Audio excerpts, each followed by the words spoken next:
India versus Zimbabwe మధ్య జరిగిన మూడవ టీ20లో సమష్టి ప్రదర్శనతో భారత్ 23 పరుగుల తేడాతో గెలిచి వరుసగా 2 విజయాన్ని నమోదు చేసింది.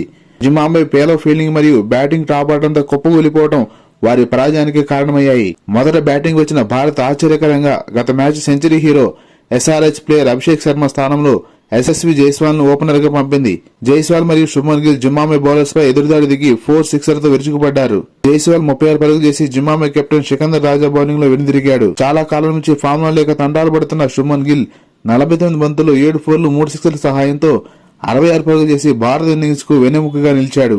ఫస్ట్ డౌన్ లో వచ్చిన రెండవ T20 match hero Abhishek Sharma కేవలం 10 పరుగులు చేసి పెవిలియన్ చేరాడు.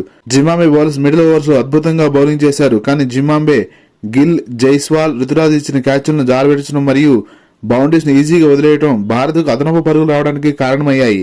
వేగంగా ఆడిన రుతురాజ్ గైక్వాడ్ 28 బంతుల్లో 4 ఫోర్లు 3 సిక్సర్ల సహాయంతో 49 పరుగులు చేసి అవుట్ అవడంతో హాఫ్ సెంచరీని త్రుటిలో కోల్పోయాడు. అందరి బ్యాటింగ్ కృషితో ఇండియా 182 పరుగుల భారీ స్కోర్ సాధించింది. చేజింగ్ దిగిన జింబాబ్వే టాప్ ఆర్డర్ ఘోరమైన వైఫల్యంతో 7 ఓవర్లకే కేవలం 39 పరుగులు చేసి 5 వికెట్లు కోల్పోయి పీకల లోతు కష్టాల్లో ఇరుక్కుపోయింది. Middle order batsmen Diyan Mayers మరియు వికెట్ కీపర్ క్లైవ్ మదాండే జింబాబ్వేను కాపాడే ప్రయత్నం చేశారు. ఒక దశలో భారత్ కు గట్టి పోటీనిచ్చి స్థాయికి వెళ్లారు. కానీ చేయాల్సిన స్కోర్ అధికంగా ఉండటం మరియు వాషింగ్టన్ సుందర్ బౌలింగ్ దాటికి జింబాబ్వే ఓటమి పాలైంది. డియాన్ మేయర్స్ 49 బంతుల్లో 65 పరుగులు చేసి నాట్అవుట్ గా నిలిచాడు. వాషింగ్టన్ సుందర్ 3 వికెట్లతో జింబాబ్వే పతనాన్ని సాధించాడు. 23 పరుగుల తేడాతో సాధించిన ఈ విజయంతో భారత్ సిరీస్ లో 2-1తో ఆధిక్యంలోకి వెళ్లింది.